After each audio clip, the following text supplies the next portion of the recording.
दोस्तों, इंडिया आज वर्ल्ड में वो कंट्री बन चुका है जहां पॉपुलेशन ऑफ यूथ सबसे लार्जेस्ट बताई जाती है। लेकिन सवाल ये है कि क्या ये यूथ हेल्दी है? क्या इस यूथ के पास मेंटल और फिजिकल इलनेस से लड़ने की सारे रिसोर्सेस मौजूद है? Emotional intelligence is the ability of a person to keep oneself motivated even in the case of failure or frustration. Hey guys, welcome back to my channel. I am Shabnam and you watching जिंदगी with Saif. आज का topic बहुत ही sensitive topic है और हमारी society इस problem से बुरी तरह से सफर कर रही है। तो आइए आज के इस वीडियो का एक फैक्ट और लॉजिकल एनालिसिस करते हैं। और दोस्तों, आपको ये बात बता दे कि जिंदगी में खत्म होने जैसा कुछ नहीं होता है, हमेशा एक नई शुरुआत होती है। नेशनल क्राइम रिकॉर्ड ब्यूरो 2020 के रिपोर्ट ये बताती है कि इंडिया में हर साल 1 लाख से भी ज्यादा लोग सुसाइड करते हैं। इस हिसाब से हम ये कह सकते हैं कि इंडिया में हर घंटे 10 से 11 लोग सुसाइड कर रहे हैं। और भी चौंकाने वाली बात यह है कि जहां मर्डर रेट 2.2% है, वही सुसाइड रेट 11.3% है। मतलब मर्डर से मरने वाले लोगों के कंपैरिजन में सुसाइड से मरने वाले कई ज्यादा है। सिर्फ इंडिया में ही नहीं बल्कि और भी कंट्रीज जैसे बांग्लादेश, म्यांमार, पाकिस्तान, नेपाल, श्रीलंका, इन सब कंट्रीज में भी मर्डर केसेस या सुसाइड केसेस बहुत ज्यादा है। इस रिपोर्ट के अनुसार साल 2020 में लॉकडाउन के समय इंडिया में सबसे ज्यादा सुसाइड केसेस देखने को मिला और 13% टोटल सुसाइड केसेस के साथ महाराष्ट्र टॉप में है। इसके अलावा तमिलनाडु, वेस्ट बंगाल, मध्य प्रदेश, कर्नाटका में सबसे ज्यादा नंबर ऑफ सुसाइड केसेस पाए गए हैं। इंडिया में नॉर्दर्न स्टेट्स के कंपैरिजन में साउदर्न स्टेट्स में सुसाइड केसेस ज्यादा देखने को मिला। 2020 में आई कोविड पैंडेमिक इस increase in number of suicide में एक बड़ा रोल प्ले करता है। निम्हांस के डिपार्टमेंट ऑफ साइकेट्री द्वारा की गई रिसर्च से ये पता चलता है कि 30 से 59 के एज वाले 50% लोगों ने कोविड पॉजिटिव होने के पहले ही हफ्ते में सुसाइड की। इन सुसाइड का reason social isolation, sudden changes in lifestyle, discrimination due to कोविड-19 infection, economic stress, mental health problems बताया गया। हमारे देश में ही नहीं पूरी दुनिया में अकेलापन, डिप्रेशन और सुसाइड के केसेस बढ़ते जा रहे हैं। इससे बेहतर तो ये कहना ठीक होगा कि सुसाइड एक महामारी का रूप लेती जा रही है। पिछले साल दुनिया भर में लगभग 8 लाख लोगों ने आत्महत्या की और NCRB यानी नेशनल क्राइम रिकॉर्ड ब्यूरो की रिपोर्ट बताती है हमारे देश में 1.64 लाख से ज्यादा लोगों ने खुद की जान ले ली। एक स्टडी के अनुसार इंडिया में 15 से 29 साल के लोगों में सुसाइड केसेस ज्यादा पाए गए हैं। WHO के अनुसार इंडिया में सुसाइड केसेस एक मेजर और सीरियस पब्लिक हेल्थ इशू बनते जा रहे हैं। शायद यही वजह है कि आत्महत्या के प्रति जागरूक करने के लिए दुनिया भर में हर साल 10 सितंबर को वर्ल्ड सुसाइड प्रिवेंशन डे मनाया जाता है। हालांकि हमारे देश में अभी सुसाइड रोकने के लिए जागरूकता की बहुत कमी है। अगर हम बात करें कि लोग सुसाइड क्यों करते हैं तो ये कहना बड़ा मुश्किल होगा, लेकिन कुछ कॉमन रीजंस होता है जिसके वजह से हम डिप्रेशन में चले जाते हैं। जैसे कि हमें परफेक्ट होना है, हमें नंबर 1 होना है। लोग क्या कहेंगे, मेरा कोई नहीं है, मुझसे कुछ नहीं होगा, मैं बिल्कुल बेकार हूँ, सब हंसेंगे, मैं परफेक्ट नहीं हूँ। ये सब थॉट्स हमारे अंदर किसी भी वजह से ग्रो हो जाता है और हम प्रेशराइज हो जाते हैं और धीरे धीरे डिप्रेशन में चले जाते हैं। सब लोग प्रॉब्लम और प्रेशर तो क्रिएट कर देते हैं, लेकिन उस प्रेशर को कैसे हैंडल करना है या फिर उस प्रेशर से कैसे निकलना है, ये हमें कोई नहीं सिखाता। इंडिया में प्रॉब्लम यही है कि आपको ट्रेडिशन और सोसाइटी दोनों बैलेंस करके चलना होता है, दोनों को ही मेंटेन करके चलना होता है। हमें इग्नोर करने की बड़ी आदत है। जब कोई बार बार गुस्सा करता है या छोटी छोटी बातों में गुस्सा होता है तो हम कहते हैं कि ये ऐसा ही है, छोड़ो उसे, या हम भी गुस्से से बात करते हैं। पर गुस्सा तो उनका एक्सप्रेस्ड इमोशन है। हम एंगर के पीछे का एक्चुअल रीजन जानने की कोशिश ही नहीं करते। अगर किसी को छोटी से छोटी बातों में भी गुस्सा आता है तो there is a problem. You should try to support him और हर, क्योंकि वो बहुत अकेला है और इनसिक्योरिटी से जूझ रहा है। डोंट इग्नोर, उसे सपोर्ट करें। और क्या आपको पता है, सबसे ज्यादा सुसाइड केसेस फैमिली प्रॉब्लम की वजह से ही देखा गया है। हालांकि इस परिवार को हम सोशल सिक्योरिटी मानते हैं और जीवन का आधार मानते हैं, लेकिन उस परिवार के वजह से ही 33.6% सुसाइड होता है। इसके अलावा बीमारी, शादी, एग्जाम का डर, डिप्रेशन, अनएम्प्लॉयमेंट जैसे रीजंस भी सुसाइड केसेस में हाई है।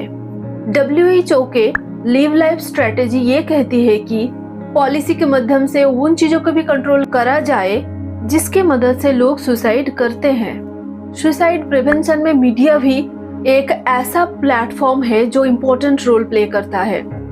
स्टडीज में देखा गया है कि वल्नरेबल लोगों में मीडिया रिपोर्टिंग इम्पैक्ट क्रिएट करती है। हाल ही में सुशांत सिंह राजपूत की डेथ के बाद इंडिया टुडे का एक आर्टिकल आया जिसमें पता चला उड़ीसा में रहने वाले सुशांत सिंह राजपूत की 2 फैंस ने भी मेंटल इलनेस के चलते और मीडिया से इन्फ्लुएंस होते हुए सुसाइड की। WHO के अनुसार अगर कोई इंसान सुसाइड करता है तो उनसे जुड़े करीब 135 लोगों की लाइफ इम्पैक्ट होती है। ये लोग गहरे दुख और डिप्रेशन में चले जाते हैं। यानी सुसाइड सिर्फ खुद पर करी गई हिंसा नहीं है, ये उस व्यक्ति के करीबी लोगों को भी बहुत ज्यादा दुख पहुंचाता है। मेंटल हेल्थ जो हमारी देश की यूथ की सबसे बड़ी प्रॉब्लम है, उसमें हम अपनी हेल्थ केयर बजट की 1% भी खर्चा नहीं करते। दोस्तों, अगर हम बात करें 20 साल के कम उम्र के बच्चों की इलनेस की, तो मेंटल हेल्थ एक्सपर्ट का कहना है, as a parents you need to know कि 13 से 19 साल के जो बच्चे होते हैं वो ऑलरेडी बहुत सारे हार्मोनल चेंजेस से गुजर रहे होते हैं और इस मोमेंट में बच्चों पर प्रेशर क्रिएट करने से उसकी मेंटल हेल्थ पे काफी असर पड़ता है। मतलब बच्चों की मेंटल हेल्थ काफी सेंसिटिव होता है, जिसे हम ये कह सकते हैं स्कूल्स में टीनेजर्स को काउंसलिंग की जरूरत है, जहां उन्हें रिलेशनशिप, कैरियर और इमोशनल वेलबींग की बात बताई जाए। मेंटल हेल्थ के बारे में हम नारे तो लगाते हैं, लेकिन इस प्रॉब्लम को समझना आज भी बहुत मुश्किल है। कई मूवियों में आजकल मेंटल हेल्थ को लेकर बहुत सारी अच्छी बातें दिखाई जा रही है और थैंकफुली लोगों में जागरूकता बढ़ रही है, पर जो सपोर्ट चाहिए उनकी आज भी बहुत कमी है। इंडिया में सुसाइड प्रिवेंशन को लेकर आज तक नेशनल लेवल पर कोई मेजर इनिशिएटिव देखने को नहीं मिलती थी, पर अच्छी बात यह है कि इंडिया में कुछ नॉन गवर्नमेंट इनिशिएटिव एक्शन में है जो काफी हद तक सुसाइड प्रिवेंशन को लेकर काम कर रहे हैं। संगत, हंकनाम इंस्टीट्यूट, आसरा जैसे कुछ ऑर्गेनाइजेशंस हैं जो फ्रीक्वेंटली सुसाइड प्रिवेंशन को लेकर सेमिनार्स, डिस्कशंस और वर्कशॉप कंडक्ट करवाते रहते हैं। भले ही ये सब अच्छा इनिशिएटिव है, लेकिन बढ़ते सुसाइड रेट को ध्यान में रखते हुए इंडिया के लिए जरूरी है कि वो एक नेशनल सुसाइड प्रिवेंशन पॉलिसी लेकर आए जो मल्टी सेक्टरल हो और गवर्नमेंट द्वारा प्रॉपरली इम्प्लीमेंटेड, फाइनेंस और टाइमली इवैल्यूएट की जाए।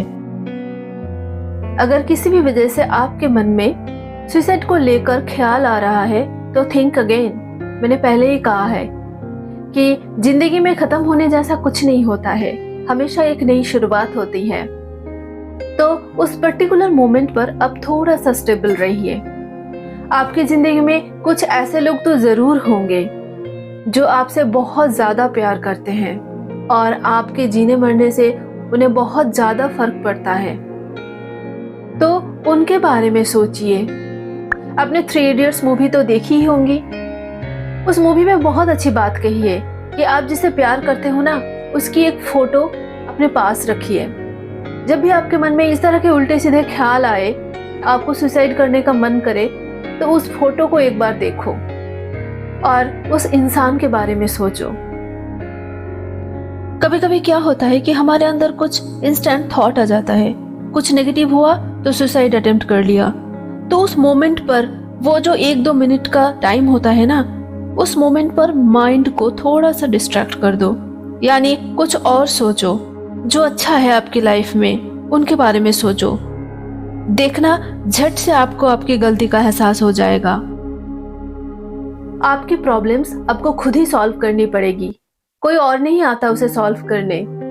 कोई मोटिवेशनल स्पीकर्स आपकी प्रॉब्लम्स लाइफ टाइम के लिए सॉल्व नहीं कर सकती है और लाइफ टाइम आपको मोटिवेट भी नहीं रख सकती, वो सिर्फ आपको करना है। तो जब चलना अपने पैरों पर है तो दूसरों पे भरोसा क्यों? क्योंकि गलत समय में बात और बुद्धि अपनी ही काम आती है। इंडिया में लोग डिप्रेशन और मेंटल डिसऑर्डर्स को बीमारी मानते ही नहीं। लोगों को लगता है कि उनका शरीर काम करते करते थक गया है, इसीलिए अगर उसे कुछ समय छुट्टी मिल जाए तो वो बिल्कुल ठीक हो जाएंगे। असल में हम जिसे शरीर की थकावट समझ रहे होते हैं वो हमारी मन की थकावट होती है और मन का इलाज तो हम कभी कराते नहीं हैं और हमें पता ही नहीं चलता कि हमारा मन कितनी तकलीफ में है। दुनिया में पहली सुसाइड कब हुई थी इसका तो कोई एविडेंस नहीं मिला, लेकिन जर्मनी के बर्लिन म्यूजियम में दुनिया का पहला सुसाइड नोट रखा हुआ है जो 3900 वर्ष पहले इजिप्ट के एक व्यक्ति ने लिखा था। इस सुसाइड नोट का टाइटल है जीवन से थक चुके एक व्यक्ति का आत्मा से संघर्ष। और आज भी दुनिया भर में जितनी आत्महत्या होती है उनका समरी यही तो होता है।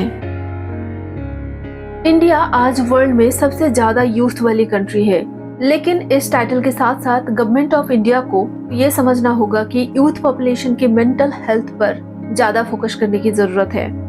अपने आसपास देखते हैं कि आज भी मेंटल हेल्थ से रिलेटेड डिस्कशंस बहुत कम देखने को मिलता है।